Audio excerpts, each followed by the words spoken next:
안녕하세요. 김기웅 토마입니다. 오늘도 향신기도와 관상기도를 통해서 하느님께 나아가고자 노력하는 모든 분들에게 자그마한 도움이라도 되어드리기 위해서 강의 준비했습니다. 이곳에 찾아와 주신 여러분 감사하면서 강의 시작하도록 하겠습니다.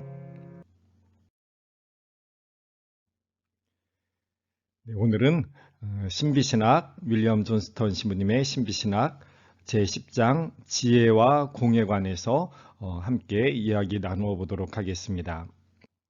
먼저 이 책에서 이야기하는 지혜와 공, 지혜, 지식, 깨달음 이런 것으로 이야기할 수 있을 텐데요.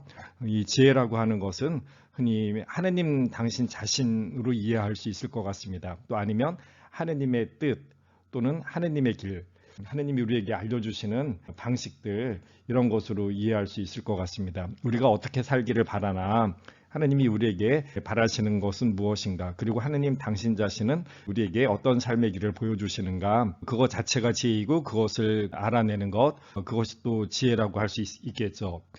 지혜와 공이라고 했는데 텅 빈 것이다 라고 이렇게 이야기를 하는데, 무엇이 비어 있다는 것은 무엇인가? 없습니다. 무엇이 없다는 것인가? 바로 자기가 없다. 내가 나를 먼저 생각하지 않는다. 나의 이익, 나에게 도움이 되는 것, 이것을 생각하지 않는다. 그래서 이것을 다른 말로 하면 자기 버림이 되는 것이죠. 이것이 바로 아무것도 없음이고 그것이 텅 비어 있음, 공이다라고 이렇게 표현할 수 있는 것이죠. 그러니까 내가 무가 된다는 것은 사실 나가 없다라고 하는 것이 아니라 나를 생각하는, 나만을 위하려고 하는 다른 존재들에 관해서는 관심이 없고 나만 생각하는 것, 그것을 내려놓는 것, 이것이 무효공이다라고 이렇게 이해할 수가 있겠죠. 하느님의 뜻, 하느님을 알게 된다면, 하느님의 방식을 알게 된다면 우리는 바로 이 공으로 나아가게 된다라고 하는 것이죠. 먼저 그리스도는 하느님의 지혜이십니다 라고 하는 바오로 사도의 말씀을 떠올리게 됩니다. 그리스도는 하느님의 지혜이십니다. 즉 하느님의 뜻, 하느님의 지혜가 그리스도에게서 온전히 드러났다라고 하는 것, 여기에서 그리스도는 하느님의 지혜이십니다 라고 이렇게 말씀드릴 수 있게 되는 것이죠. 바오로 사도가 이렇게 얘기합니다. 그분께서는 하느님의 모습을 지니셨지만 하느님과 같음을 당연한 것으로 여기지 않으시고, 그렇죠.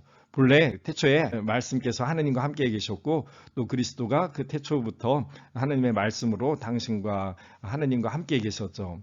그 하느님이 인간이 되어서 하느님의 자리를, 하느님과 같은 분이었지만 하느님의 자리를, 하느님과 같음을 당연한 것으로 여기지 않고 하느님의 자리를 버리시고 인간이 되어서 이 세상에 오시죠. 말씀이 사람이 되셔서 우리 가운데 계시다라고 했던 것. 당신 자신을 비우셔 종의 모습을 취하시고, 즉 인간, 하느님이라고 하는 이 초월적인 존재가 인간이라고 하는 유한한 아주 자그마한 존재로 이 세상에 내려오셨다라고 하는 것입니다. 하느님이 하느님의 자리를 버리고 사람이 되어서 이 세상에 오셨다라고 하는 것이죠. 이것이 하느님의 길, 하느님의 방식이다라고 하는 것입니다. 하느님은 존재하는 모든 것들, 다른 모든 피조물들을 위해서 모든 것들을 만들어내시고 그것들이 온전히 살아가도록 해주셨고, 그것들을 다시 구원하기 위해서 하느님이 하느님의 자리를 버리고 인간이 되어서 비천한 모습으로, 비천한 인간의 모습으로 이 세상에 오셨다. 이것이 하느님의 지혜, 하느님의 당신의 사랑을 드러내는 방식이다라고 하는 것이죠. 그런데 그것으로 끝나지 않고 이렇게 당신 자신을 낮추시어 죽음에 이르기까지, 십자가 죽음에 이르기까지 순종하셨습니다. 하나님이 인간이 되셨는데 그 인간은 다시 비참한 십자가 죽음을 통해서 하나님의 사랑, 예수님의 사랑을 온전히 드러내셨다. 이것이 바로 하나님의 지혜이다. 하나님은 당신 존엄한 그 영광 찬란한 옥좌에 앉아 계신 분, 거기에서 유유자적하시는 분이 아니라 아주 연약한 모든 피조물들을 위해서 비천한 인간이 되어서 이 세상에 오셔서 다시 가장 비참하게 그들을 위한 사랑으로 당신의 목숨, 생명을 내어놓는, 십자가에 달려서 죽는 가장 비참한 죽음까지 받아들이는 그런 모습을 택하셨다. 이것이 바로 하느님의 지혜이시고, 이 하느님의 지혜가 온전히 그리스도를 통해서 우리에게 드러났다라고 하는 것이죠. 그래서 그리스도는 하느님의 지혜이십니다라고 하는 것, 여기에서 사실은 이번 10장의 모든 내용들이 다 포함이 되어 있습니다. 즉 지혜와 공이라고 했는데, 이 지혜, 우리를 존귀한 깨달음으로 나아가게 하는 이 지혜라고 하는 것, 그것이 무엇이냐?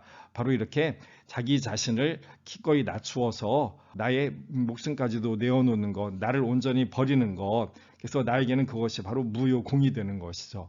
그래서 지혜와 공이라고 하는 이름으로 이번 장을 쭉 이야기를 하게 됩니다. 이것을 우리는 예수님의 자기 비움이라고 하는 말로 이렇게 표현을 합니다. 예수님이 하나님과 같은 분이었지만 당신 자신의 그 신성을 온전히 버리고 인간이 되었고, 또 인간으로서 행복하게 편안하게 살고 싶었지만 그런 모든 것들을 다시 내어 던지고 십자가에 못 박혀 돌아가시는 그런 자기를 온전히 비우는 그런 모습으로 당신 자신을 우리에게 보여주셨다라고 하는 것이죠. 그래서 이 예수님의 자기 비움, 그것이 바로 우리에게 이제 공이라고 하는 말로 이렇게 표현이 된다. 이 공이라고 하는 말은 이제 불교에서 주로 많이 이야기를 하게 되는데, 그래서 이제 본래 이 10장에서 스턴 시무님은 불교에서 이야기하는 반야신경에 나오는 공이라고 하는 그것을 이야기하면서 그 공과 우리 그리스도교에서의 예수님의 자기 비움, 여기에 어떤 일치하는 것들이 있다. 그래서 우리 묵상하는 사람들, 관상을 하는 사람들이 추구할 바는 바로 나의 이 자기 비움, 공이라고 하는 것을 우리가 추구하는 것이다 라고 하는 그런 이야기들을 하게 됩니다. 스톤 시무님이 이렇게 표현을 합니다. 사람이 되신 말씀은 처음부터 무시당했다. 그분이 세상에 계셨으나 세상은 그분을 알아보지 못했다. 그분은 당신 자신의 땅에 오셨지만 세상은 그분을 받아들이지 않았다. 여관에는 그분을 위한 방이 없었다. 사람들은 바라바를 선택했고 그분을 십자가에 못 박으시오라고 외쳤다. 제자들은 그분만 남겨두고 도망갔다. 그분은 십자가 위에서 비통하게 레마 사박타니라고 울부짖으셨다. 하느님 어찌하여 나를 버리시나이까? 하느님까지도 나를 버리신 그런 아무 것에도 의지할 바 없는 그런 무의 처지였다라고 하는 것이죠. 마침내 창으로 옆구리를 찔리셨고 그곳에서 피와 물을 흘리셨다. 이렇게 끊임없이 세상으로부터 받아들여지지 않는 그 자리를 찾아가셔서 다른 모든 사람들로부터 무시당하고 외면받는 그 자리를 차지하시고 하느님으로부터도 버림받는 것 같은 바로 그런 자리에 계셨고, 그리고 마지막에는 당신 옆구리에 난 상처에서 피와 물을 세상에 다 쏟아내듯이 당신이 가지고 있는 모든 사랑, 당신이 가지고 있는 모든 에너지들, 당신의 모든 생명을 바로 사람들에 대한 사랑으로 다 내어놓으셨다라고 예수님을 우리가 이렇게 이해할 수 있다라고 이런 식으로 표현을 하십니다. 그래서 이것을 예수님의 철저한 자기 비움의 삶, 예수님 생애 전체가 이렇게 철저한 자기 비움이었다, 바로 공이었다, 무였다라고 하는 것을 이야기를 하는 것이죠. 그래서 우리 역시 바로 이 예수님의 자기 비움, 이것이 관상하는 사람, 하나님과 하나가 되려고 하는, 예수님과 하나가 되고 싶어하는 사람들, 우리들의 바로 모습이 되어야 한다, 우리들의 목표가 되어야 한다라고 하는 것을 이야기를 하고 있는 것입니다. 그런데 여기서 예수님의 자기 비움은 죽음으로 끝나는 것이 아니죠. 그 뒷이야기가 있습니다. 그러므로 하느님께서도 그분을 두 높이 올리시고 모든 이름 위에 뛰어난 이름을 그분께 주셨습니다. 그리하여 예수님의 이름 앞에 하늘과 땅 위와 땅 아래에 있는 자들이 다 무릎을 꿇고 예수 그리스도는 주님이시라고 모두 고백하며 하느님 아버지께 영광을 드리게 하셨습니다. 예수님의 자기 비움은 자기 비움으로 끝나는 것이 아니라 결국 하나님의 뜻에 온전히 일치하신 그 예수님을 하나님께서는 당신 곁으로 두 높이 올리셨다. 그래서 하느님 아버지와 하나 되는 그런 영광을 주셨다라고 하는 것이죠. 예수님의 부활과 승천, 바로 이런 것들을 이야기를 하는 것이겠죠. 이렇게 이야기할 수 있겠습니다. 하느님, 하늘 높은 곳에 계신 하느님께서는 하느님의 자리에 머물러 계시지 않고 당신 자신을 낮추시죠. 어떻게 낮추시느냐? 바로 비천한 인간이 되는 모습으로 당신 자신을 낮추십니다. 바로 예수님을 통해서 이 세상에 말씀이 사람이 되어서 오신 것이죠. 그런데 비천한 인간이 되신 하느님은 그것으로 끝나는 것이 아니라 당신 자신을 더욱더 비우시고 낮추십니다. 그래서 어디까지 내려가냐면 비참한 죽음, 십자가 죽음이라고 하는 그 비참한 죽음에까지 당신 자신을 온전히 낮추십니다. 온전히 비워놓으시는 것이죠.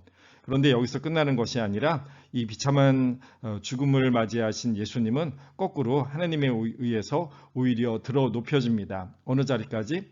하느님 오른편에 앉으시는 바로 그러한 영광의 자리에까지 예수님은 높이 들려 올리게 됩니다. 그래서 이제 우리는 그 예수님을 바로 하느님과 같은 주님이라고 이렇게 부르는 것이죠.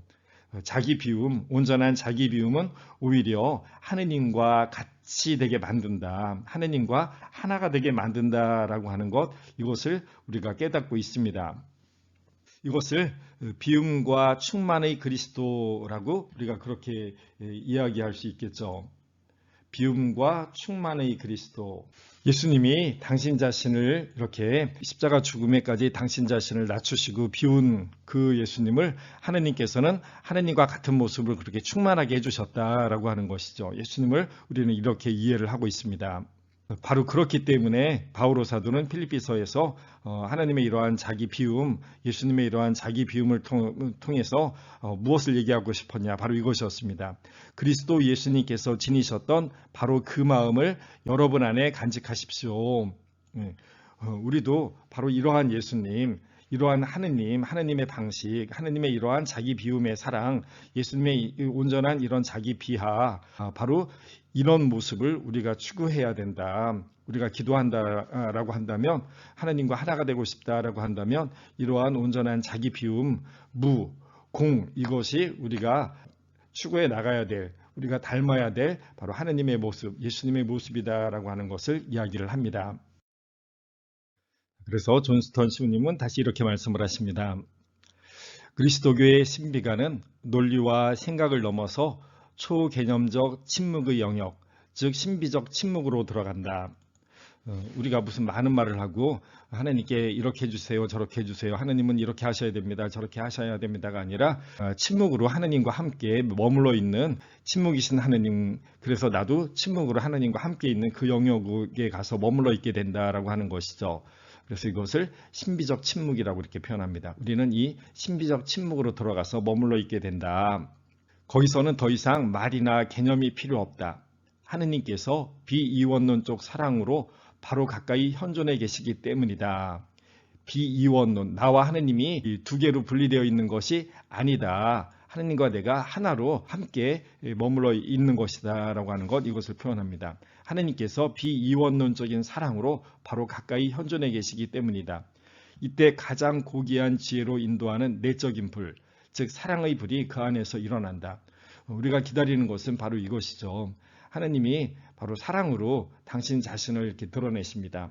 무로 당신 자신을 위하는 것이 아니라 온전히 피조물들의 구원을 위해서 당신 자신을 온전히 내어놓는, 그래서 목숨까지 바치는 이러한 모습이 하느님의 지혜라고 한다면 우리 역시 바로 그것을 바라기 때문에 그것은 우리를 바로 사랑의 살아있는 불꽃, 나를 활활 타오르는 사랑의 불꽃이 되게 만든다.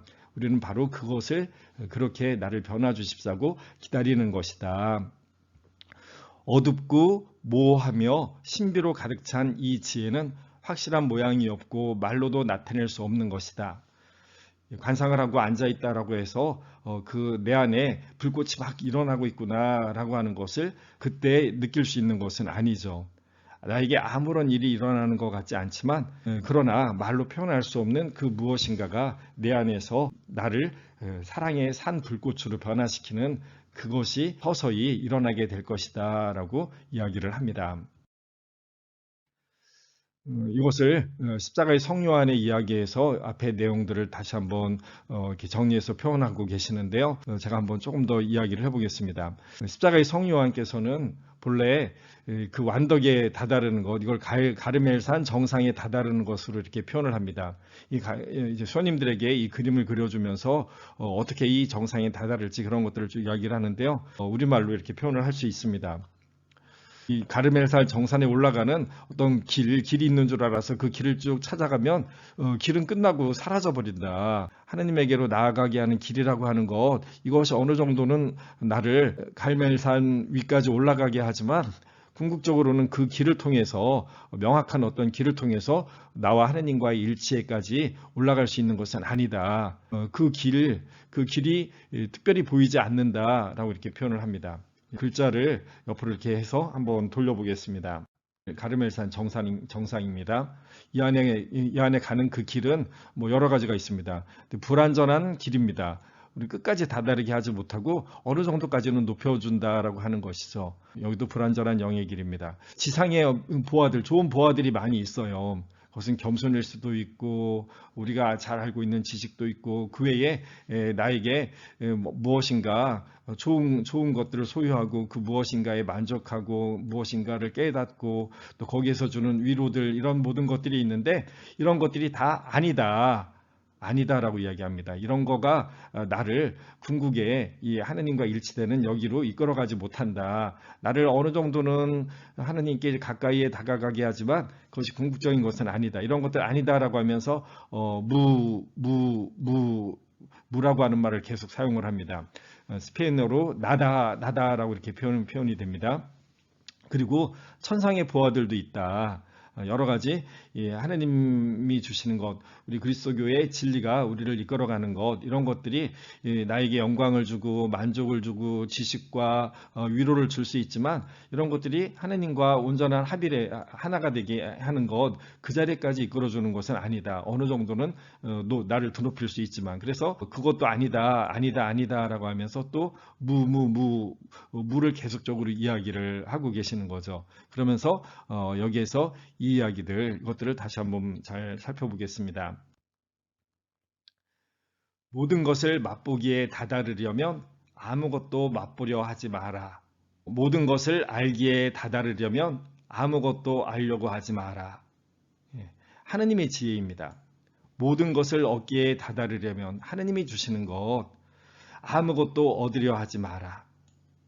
모든 것이 되기에 다다르려면 아무것도 되려고 하지 마라. 이것이 우리가 온전한 지혜에 하느님과의 합일에 다다르는 방법으로 이렇게 이야기를 합니다. 말하자면 그래서 아까 이야기한 무가 우리가 추구해야 될 것이다. 다른 말로 이제 공이라고 하는 말로도 표현할 수 있는 거죠. 우리 불교에서 이야기하는 공과 같은 그런 의미가 됩니다. 존스턴 시우님이 그래서 불교에서의 공과 우리 그리스도교에서 똑같은 그 공을 이야기를 하고 있다라고 하는 것을 이렇게 이야기를 하고 계십니다. 바로 이 공이 우리가 추구해야 될 하느님과 하나가 되는 길이다라고 이렇게 표현을 하고 있는 것입니다. 모든 것이 되기에 다다르려면 아무것도 되려고 하지 마라. 우리가 하느님과 하나가 되려고 하는 것, 그 자리에 가려고 한다면 우리는 고요하게 하느님 가운데 머무르는 시간을 통해서 그때에만 내가 하느님 사랑의 산 불꽃이 되어서 이제 기도하는 기도방을 나와서 성당을 나와서 사랑을 온전히 실천하는 예수님처럼 목숨까지 내어놓는 자기 비하, 이것이 우리 안에서도 가능해질 수 있다. 그러니까 하느님의 온전히 변화시키심에 나를 내어 맡기니까 나는 아무것도 할 수 있는 것이 없다. 하느님이 나를 바꿔주실 것이다 라고 하는 것, 거기에 나를 내어 맡겨라라고 하는 이야기들을 하게 되는 것입니다. 그래서 이렇게 이야기합니다. 그리스도와 함께 비어 있다면 그리스도와 함께 채워질 것이다. 자신을 벗어버리면 그리스도를 입을 것이다. 바로 영적 혼인의 모습이다. 십자가의 성요한이나 대대리사 성녀가 하느님과 인간이 하나가 되는 것, 그것을 영적 혼인이라고 하는 말로 표현을 하죠. 영적 혼인, 하느님과 하나가 된다라고 하는 것, 그것이 우리에게 이렇게 가능해질 수 있다라고 하는 것이죠. 내가 하느님과 함께, 그리스도와 함께 내가 비어 있다면 그리스도와 함께 채워질 것입니다. 예수님과 같은 그런 끊임없는 나를 비움, 이것을 우리가 연습하려고 해야 된다. 기도 시간에도 우리가 나를 공으로 놓으려고 하고, 그리고 우리 일상생활, 삶에서도 나를 먼저 생각하는 것, 나의 만족, 나의 안위, 나의 행복, 이것을 추구하는 것에서 나를 끊임없이 내려놓고 나를 끊임없이 비우려고 하는 것, 이것이 우리가 추구해 나아가야 될 것이다. 그렇다면 바로 그럴 때 예수님을 옷 입듯이 예수님과 같은 모습으로 우리도 나를 온전히 내어 바치는 것, 사랑에 나를 온전히 내어주는 것, 이것이 가능해질 것이다. 바로 그런 모습을 영적 혼인이라고 이렇게 표현을 했던 것입니다. 네, 이렇게 해서 오늘 윌리엄 존스턴 시모님의 신비신학 제10장 지혜와 공에 대해서 살펴보았습니다. 네, 여러분 감사합니다. 오늘 강의도 함께 들어주셔서 감사하고요. 이제 12월 날이 많이 쌀쌀해지고 좀 추워졌는데요. 건강하게 지내시고 다음 강의에서 또 뵙도록 하겠습니다.